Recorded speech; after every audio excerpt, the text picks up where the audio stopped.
తమన్నాకి ఉన్న అనుబంధం ఎలాంటిది? చాలా హెల్దీ ఫ్రెండ్లీ రిలేషన్ అండి. నేను ఆ అమ్మాయి కూడా రచ్చ సినిమా అప్పుడు ఇలాగే, అప్పుడు మాకు ఇమీడియట్గా ఒక హీరోయిన్ కావాలి ఎవరు, అప్పుడు కొంచెం ఫాస్ట్గా స్టార్ట్ చేయడం జరిగింది. చెన్నైలో గ్రీన్ పార్క్లో ఉంది, ప్రొడ్యూసర్ గారు పంపించారు, నరేట్ చేశాను. స్క్రిప్ట్ నరేట్ చేసిన వెంటనే అమ్మాయి నాతో ఈ రేంజ్లో నేను ఫస్ట్ టైం స్టోరీ విన్నాను అన్నారు ఆవిడ. అంటే ఒక 2.5 hours నాన్ స్టాప్గా ఒక హీరోయిన్గా నేను ఆల్మోస్ట్ ఫస్ట్ టైం విన్నాను అనుకుంటున్నాను. ఇంత ఎక్సైట్మెంట్తో ఇది దాంతో నేను చేస్తున్నాను. ఆ రోజు అమ్మాయి చెప్పినప్పుడు నేను అందరికీ ఇలాగే చెప్తుందేమో అనుకున్నాను. తర్వాత అదే మాటను మీ నరేషన్ బాగుంటుంది అని అనేది. తర్వాత నేను రచ్చ షూటింగ్ టైంలో నేను అబ్జర్వ్ చేసింది ఏంటంటే అండి, మిగతా ఆర్టిస్టులు వాళ్ళు ఇంతకుముందు చేసిన హీరోయిన్ వాళ్ళు ఎవరు కూడా వాళ్ళకి ఏదైనా మనం సినాప్సిస్ కావచ్చు, స్టోరీ కావచ్చు, లేదంటే వాళ్ళ సీన్స్ పంపిస్తే వాళ్ళు ఏదో ప్రిపేర్ అయ్యి వచ్చేవాళ్ళు. బట్ తమన్నా ఏంటంటే రచ్చ టైంలో అమ్మాయి మీద అమ్మాయి స్టోరీ ఎక్కువ ఉంటుంది కదా, తన సీన్స్ అన్నీ నన్ను చదవమని తన మొబైల్లో రికార్డ్ చేసుకునేది, మాడ్యులేషన్ డిక్షన్తో సహా.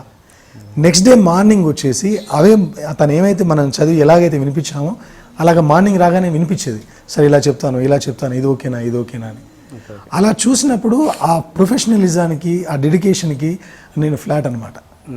అదేవిధంగా ఆ అమ్మాయి పర్ఫార్మెన్స్ కూడా రచ్చలో చూడండి ఒక రేంజ్లో ఉంటుంది. అంతకుముందు కొన్ని సినిమాలు సూపర్ సక్సెస్ అయినా రచ్చ అనేది కమర్షియల్ బ్రేక్. వాన సాంగ్ కావచ్చు, డిలక్ సాంగ్ కావచ్చు, కెరీర్ పరంగా తనకి నాకు ఒకేసారి చాలా హెల్ప్ అయిన సినిమా.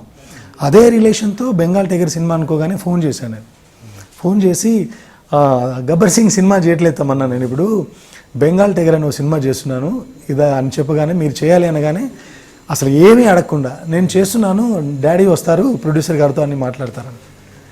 సో నేను ఎంత ప్రొఫెషనల్గా ఉన్నానో తను చూసింది, తను ఎంత ప్రొఫెషనల్గా ఉన్నానో నేను చూశాను. సో ఆ ప్రొఫెషనలిజం ఇద్దరిని మళ్ళీ బెంగాల్ టైగర్ ట్రావెల్ అవ్వడానికి రీజన్ అయింది అనుకుంటున్నాను. రవితేజ గారి వెనకాల చాలామంది ప్రొడ్యూసర్స్ ఉంటారు. నేను రవితేజ గారిని రిక్వెస్ట్ చేయడం జరిగింది, రాధామోహన్ గారు అండి చాలా ప్రొఫెషనల్గా సినిమా చేస్తారు అని చెప్పిన తర్వాత ఆయన కూడా మరి కథ చెప్పండి అంటే నేను చెప్తానని చెప్పి రాధామోహన్ గారిని రవితేజ గారికి పరిచయం చేయడం, రవితేజ గారు కూడా రాధామోహన్ గారిని కలిసిన తర్వాత ఆయన మాటలు విన్న తర్వాత ఇంప్రెస్ అయిపోయి ఆయనను మనం ప్రొడ్యూసర్గా ప్రమోట్ చేద్దామని చెప్పడం. ఈరోజు రాధామోహన్ గారు ఇంత పెద్ద ప్రాజెక్ట్ని ఎక్కడా కాంప్రమైజ్ కాకుండా ఆల్మోస్ట్ అంటే మీరు ఈ మధ్య వచ్చిన సినిమాలో చూస్తే చాలా చాలా చాలా గ్రాండర్గా ఉండబోతుంది సినిమా.